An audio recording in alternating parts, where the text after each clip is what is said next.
taxes on existing residences have increased 40% in the last 5 years, potentially pricing some residents out of the market.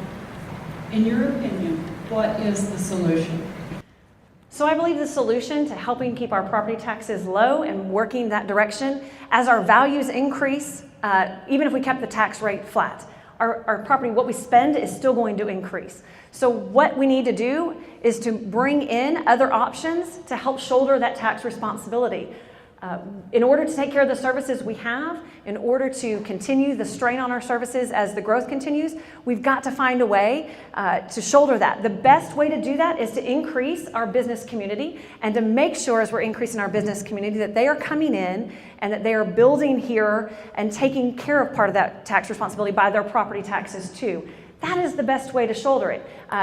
Other options that we can work on are exemptions. I believe that exemptions are best taken care of with the homeowners that are here. They're best taken care of with probably those who actually need the exemptions the most. Well, the individuals that we need to look out for is specifically not only just residents who are moving here, but businesses as well. We need to look out for the elderly. As the associate probate judge in Collin County appointed by Judge Copeland in 2013, that's what I see as individuals who cannot afford to buy a home here because of the taxes being so high. So we need to make sure that we take care of our elderly because we need to have a home and location for them to reside here, in addition to the young families that are moving here and bringing their children. But another step that we can do is to make sure that on our taxes, right now we have 46 cents per $100 goes to taxes. And 30 cents of that is used to pay for our roads and infrastructures. 16 cents pays for the bond debt. So eventually I think that we're going to be able to use we're going to be able to get that 16 cents can be used for something else if it's not used to reduce the bonds at some point in time. But the taxes are pretty low. They're one of the leanest in the areas that we have here. I'm endorsed by the 5 mayors that are contiguous to Frisco, and I've reached out to them and asked them about what their taxes are, and their taxes are much higher than ours on a city level. So I think 46 cents is a good amount, and we run a very lean city here with those numbers. So with that growth does come one great thing, is that property values are going up. And it's pretty amazing if you've lived here for a while and you're wanting to upgrade in a new house, whatever. But if you've moved here and you plan on staying in the same place for a very long time, or you've moved here to retire, and you may be able to fix income, your tax burden has gone up. And your income is not. And even if you are working, it's probably not going up at the same rate. One of the things we need to do is look at a way to, well, first, we need to start looking at a way to start cutting our tax rate anyway, but that won't solve the entire problem.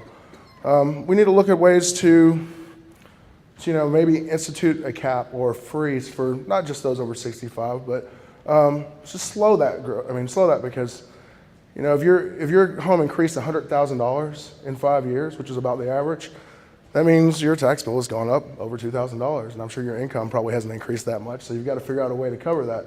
And we don't want people leaving Frisco because they can't afford to be here. It's a great place to live. Our citizens are great. We want to keep them here. I think we need to look at the tax rate that we have for the citizens. Right now it's at 46 cents per $100 of valuation, but our rollback tax rate is closer to 44 cents.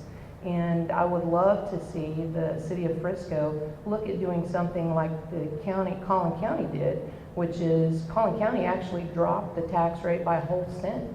And that is an enormous rate when it comes to dropping your taxes. It makes a huge impact for the homeowners. So it is pricing people out of the market. I've been with RE/MAX for 13 years, and I've seen what that does. What happens is that the first-time home buyers can't move up to their next house. That's what happens with the appreciation that we have. Everybody wants their properties to appreciate. Nobody wants to pay more taxes. It is a catch-22. We all want our property values to be great, but I think that putting caps on the amount of appreciation, doing like a homestead, putting caps on the amount of appreciation, right now it's at 10%. I think we can look at that, although that's not necessarily something that we can do on city council. It is something that can be looked at. The city of Frisco right now does not offer a homestead exemption on properties. it's something that could be considered, but I fear that by doing that, then would we have enough revenue to really take care of the people of Frisco? So that's a difficult issue that we have, and in highly appreciating markets, it's difficult on everybody.